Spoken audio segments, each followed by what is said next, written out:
Hello, everyone. Hello. Okay, I've seen where my presentation is. You can move your slide. Oh, okay. The middle button. The middle one, okay.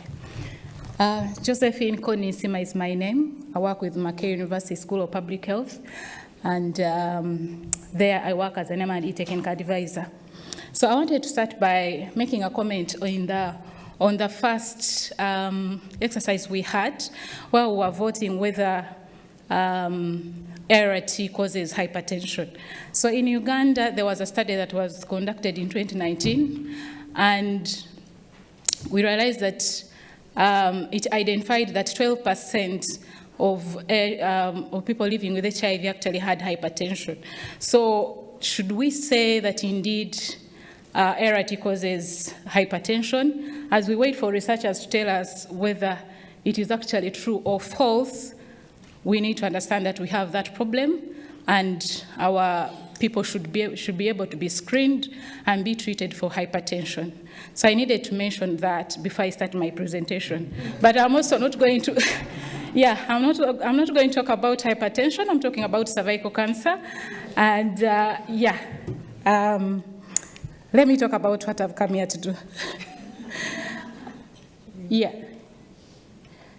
Okay. Just once we have to go back. You have to go back. Sorry, I'm trying to learn how to use this. That's the one that moves forward. Try again. Okay. So Okay. yeah. All right. Don't So go I'm. fast. Don't go that fast. Too fast. Don't Just go one that click at a fast. time. There's a lot of energy. Oh God, Go back.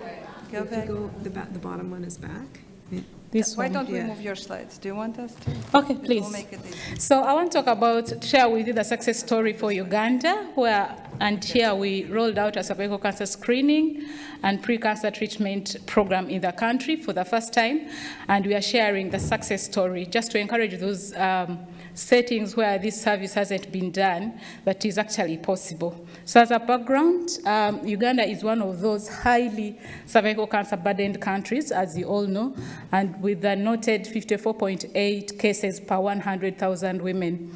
Women living with HIV, as earlier mentioned, are 6 times more likely to develop a cervical cancer compared to those with no HIV.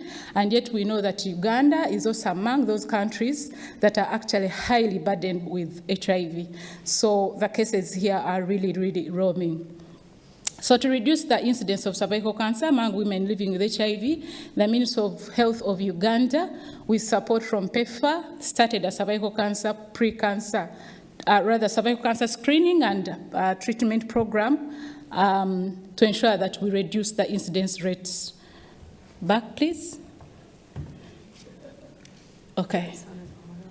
Yeah, so here we share with you the results from this program.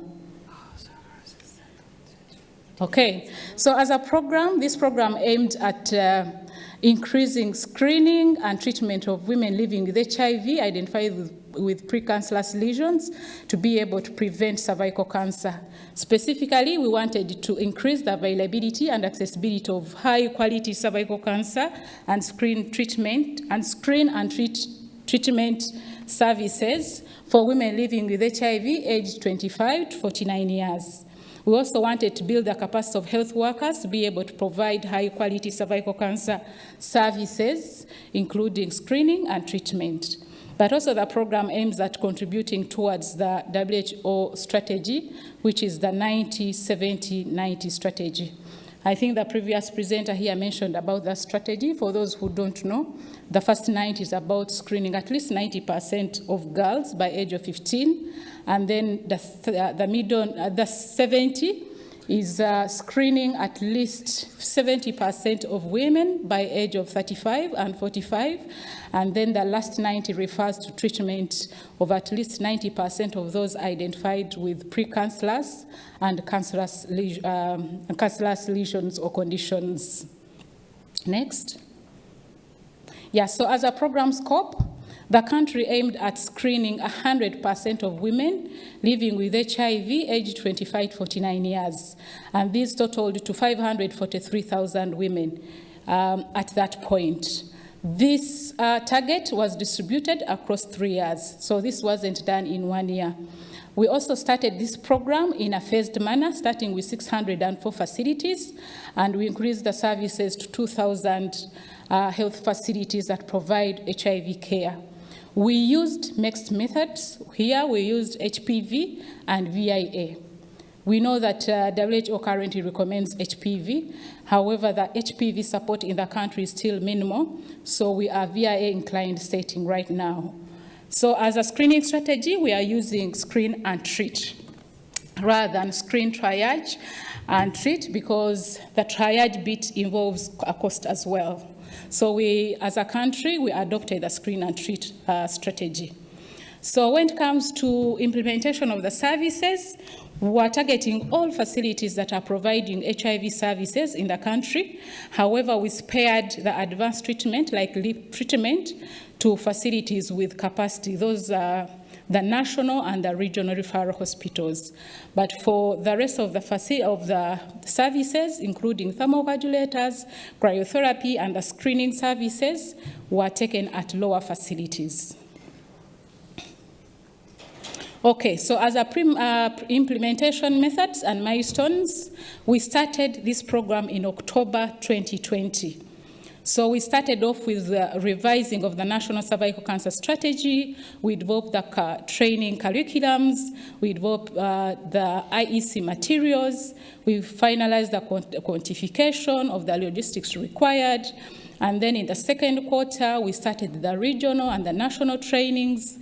We distributed the required logistics, and then we also developed the materials or the tools that are required to capture the data. In the third quarter, we completed the distribution and the trainings, but also at this point, some facilities also started the screening. Like any other country, in the fourth quarter of that year, we were hit with COVID, which came with the restrictions for movement, and then our program stalled a little bit. But after the lifting of the restrictions, we intensified the scale-up of the services. That was in the first quarter of FY23. And then we also conducted regular mentorships centrally to lower facilities, but also we developed a dashboard where we expected all facilities that were providing these services to report on a weekly basis, and we also came up with a weekly coordination meeting where I would discuss with the facility teams and then provide the support immediately. Next. Yeah, so for us to understand the performance of this program, we analyzed the cervical cancer data from October 2020 to September 2023. And this was after 3 years of implementation.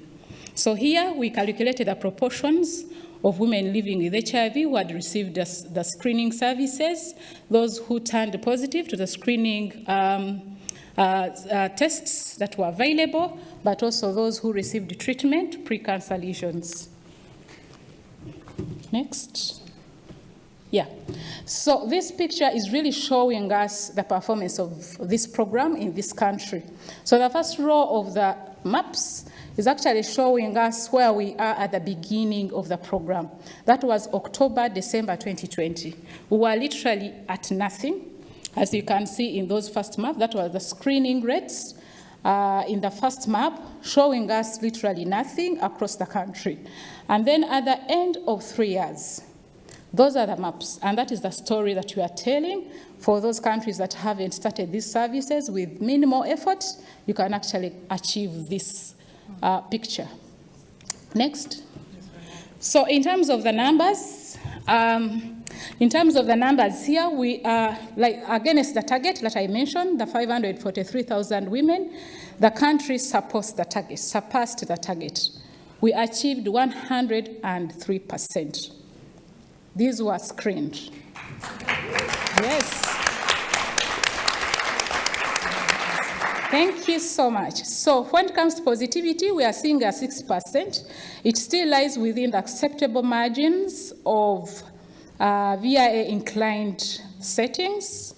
Remember, VIA, we are looking at least 5% positivity, but Uganda identifies 6%. However, I want to mention that when I disaggregate the data by method, HPV and VIA, we are seeing a 16% for HPV. So in other words, many people actually misdiagnosed using VIA. Okay, so when it comes to treatment, our target, like I mentioned, according to the WHO standard, our target for treatment is 90%. However, when we look at the data, we see that the country treated 76% of those who are identified with precancer lesions or tested positive to HPV. And the explanation here is that many of the clients who are tested with HPV, they were unable to receive their results on time or on the same day, and therefore they left the facilities, and efforts to have them back, to have them treated and documented were really not there, and that's why we ended up with a poor treatment. In other words, we did not achieve the 90%. Now, looking at the previous indicators, these other indicators, we expected at least an 85%. So 76% is an area that we need to focus on and ensure that whoever is identified positive receives really the best pre-cancer treatment. So I also wanted to look at the data, how we performed biannual for the 3 years. As expected, the first year, it wasn't good, it was 20%, and the biggest chunk of the work was done in the second year when the services had settled in the facilities and the logistics were available at most of the facilities. Next. So as I conclude, we note that the country performed so well across the cascade, although we think that we need efforts in place to ensure that whoever is identified positive is treated, but also we think that we need to conduct regular mentorships at these facilities to ensure that there's compliance to screening and treatment service quality standards. Next. So I acknowledge all the contributors to this abstract and to those institutions that supported the work in the country. Thank you so much.